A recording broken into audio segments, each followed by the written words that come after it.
بسم الله الرحمن الرحیم. السلام علیکم ورحمۃ اللہ وبرکاتہ. قدرمنو، محمد علی جوهر ستاسو په درانه خدمت کې حاضر دی. زموږ سلسله رواني چارې. نن په رواني چارې کې تاسو سره زه د ترکي په حواله باندې یو معلوماتي ویډیو شریکوم. په ترکي کې د آیا صوفیا په نوم باندې یو عمارت یو بلډینګ چې هغه په استنبول کې او هغه یو ډېر تاریخي حیثیت عامل عمارت. د ترکی صدر طیب اردگان چې کوم دی نو هغه دغه عمارت په جومات کې بدل کړی دی، یعنې هغې د جومات شکل ورکړی دی. په دې لړ کې هغه یو صدارتي چې کوم حکمنامه وه په هغې دستخط هم کړی دی.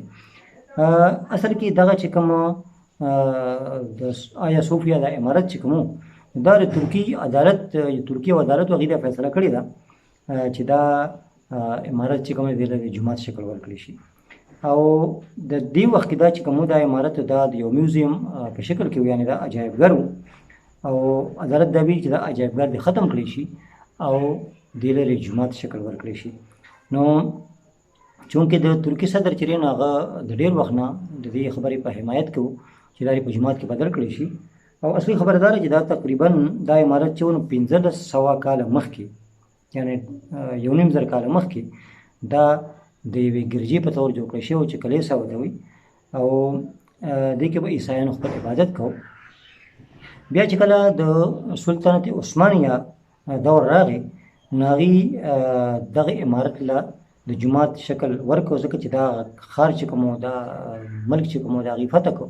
نو چې فتح کړو نو یقینا چې بیا د هغې خپله مرضي شوه او هغې په خپل حساب باندې کار شروع کړو. نو سلطنت عثمانیه په دور کې دې له د جومات شکل ورکړی شو.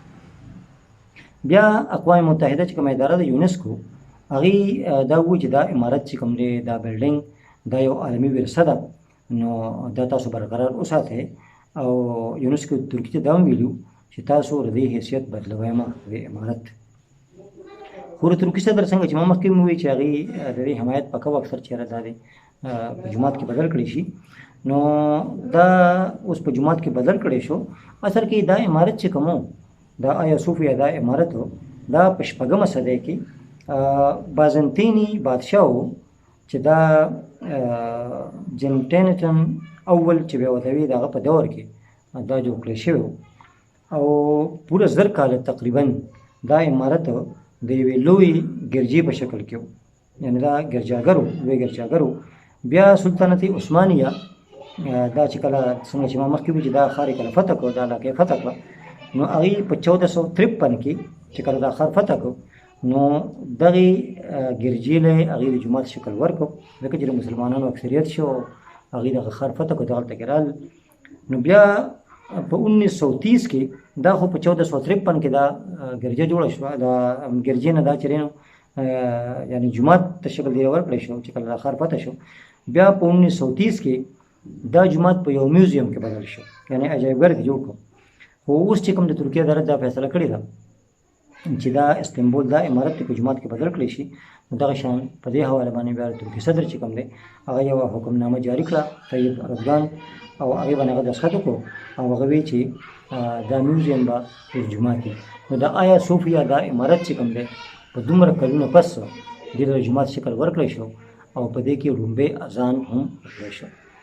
نو یقینا چې دا ډېره د قدر وړ خبره ده، ډېره د عزت خبره ده، او ډېره که زه ووایم د خوشحالۍ خبره دا ده چې طیب اردگان یو ډېر کلک مسلمان دی، د ترکي صدر دی، او هغه وایي چې دا میوزیم دی. خو چونکې لومبی د دې نه مخکې دا جومات و، نو هغه وایي چې ولې دا جومات شکل دی ورکړنه نه کړی شي. او بل دا دی چې هلته کې د هغه پوره هول دی، د هغه ښه حکومت دی، خلک ته ښه رضا دی، خوشحاله دی. نو هغې دې له د جومات شکل ورکړو، او دا د مسلمانانو دپاره ډېره زبردسته خبره شوه چې دغلته کې اذان باقاعده وشو او هلته کې اوس باجومات نماز ادا کېږي، لمونځ هلته کېږي، او دغه یو تاریخي جومات حیثیت به انشاءالله د دې وي.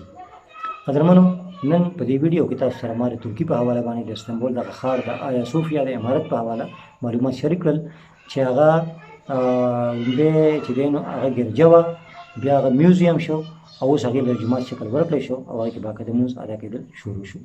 قدرمنو، تر بل ویډیو پورې محمد علی جوهر له ورکړې اجازت د الله په امان او وختونه په خیر.